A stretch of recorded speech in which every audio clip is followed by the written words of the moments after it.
spiritual coercion. 3. You are in spiritual bondage as long as your fellow human beings force your will, as long as you are not given the right to make your own free decisions. Consequently, it cannot ever be my intention for you to be under threat of eternal punishment or be obliged to accept or reject what is prescribed to you. You should make an entirely free decision, because your free will should decide, hence each individual person should make his own decision because this determines the soul's fate after death.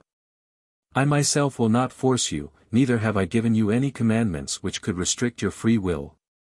Because even my commandment of love requires your free will, since love may not be compelled, which should be self-evident to every person. But only love will develop the knowledge of truth.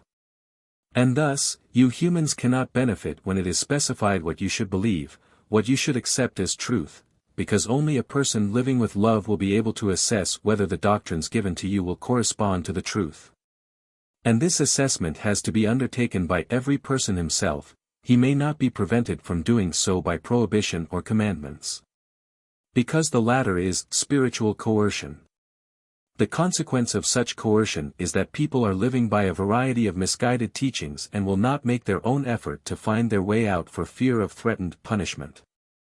Every human being is entitled to his freedom of thought, and only his own assessment can result in happiness. Every dogmatic set of guidelines is spiritual coercion, irrespective of whether it is true or not. I constantly offer you humans the pure truth, but I do not force you to accept it, precisely because you should make your own free decision during your earthly life. And coercive measures are always an admission of weakness, of inability, to make people achieve an objective by other means. Anyone who genuinely wants to serve me should, with much love, try to draw other people's attention to the benefit of thinking and acting correctly. Time and again he should preach to them my gospel of love, he should urge them to conduct themselves with love but refrain from all coercive measures.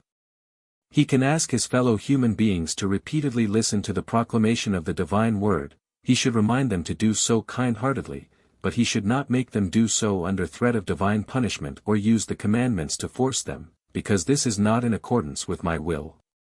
For this reason, I cannot agree with humanly decreed ecclesiastical laws which all merely impel a performance of duty but frequently undermine the voluntary dedication to me. And I can even less approve the prevention of inspecting the spiritual literature of other schools of thought. Because every person should also be allowed to consider its truth, and he will also be able to do so if he is sincere in his desire for truth and asks me myself for assistance. Freedom of thought and free will are decisive for a successful earthly life of a person, because I only value the results of free will, whereas anything that was imposed as a duty or fulfillment of a commandment is worthless before my eyes.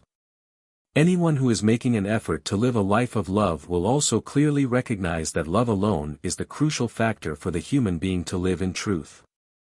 Then he will also realize that all commandments have become null and void because a loving person will act in accordance with my will by himself. He will also know that every person has to struggle with himself so as to be able to make a decision based on free will. Because love alone is the bond with me, who is love itself, and as soon as he walks the earthly path with me, due to his life of love, his will is also directed such that he will no longer require any human commandments. As far as I am concerned, you are free at all times, but my adversary will forcefully try to gain you for himself. And since he is unable to force you himself, he will attempt to achieve it through people who belong to him. Therefore, reject all coercion because it is always a sign of he who intends to corrupt you. Amen.